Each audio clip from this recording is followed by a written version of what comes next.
Let's do the Guardian now. Shamima Begum, Francis. Yeah, once again.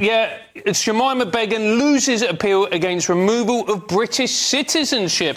So lawyers of Shamima Begum have vowed to keep fighting, appropriate, to bring her home after they failed in a fresh attempt to overturn a decision against her. So Sajid Javid, the former Home Secretary, effectively made Shamima stateless because he said that her crimes were so heinous and they represented a very real and pertinent threat to the British people that she should not be allowed back in. So she is now in a refugee camp in northeastern Syria. This is the latest appeal that her lawyers have presented to the British courts, and they have failed once again. So Shamima is not coming home. Yeah, it all turns on this deprivation decision, which was deemed... there was an appeal about whether that was unlawful, but they concluded it wasn't. And this is to do with whether British Muslims are disproportionately affected by this so-called deprivation. That's the technicality. But what do you think, Leo? Deport?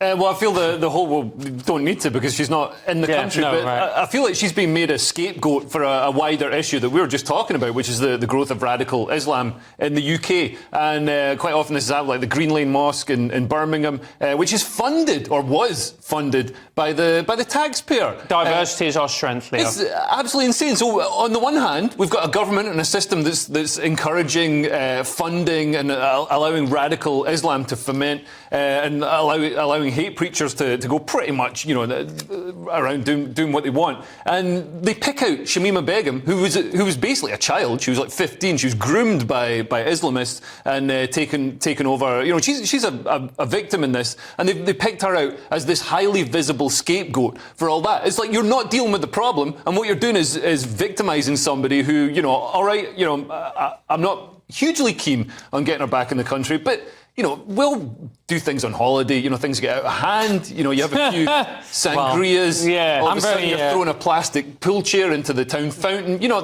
Yes. It's things get out of hand. I see what you mean. But I'm very post-liberal on this. I would not let her back in. But what about this idea that they could then do this to anyone and strip their citizenship and that's a bad precedent? Well, there's people that it would be a better idea to do it to than There's a long list, though, isn't there? Let's be honest. Because she's a homegrown problem. I think she's a problem Britain should really deal with. And Britain should deal with the whole of the problem.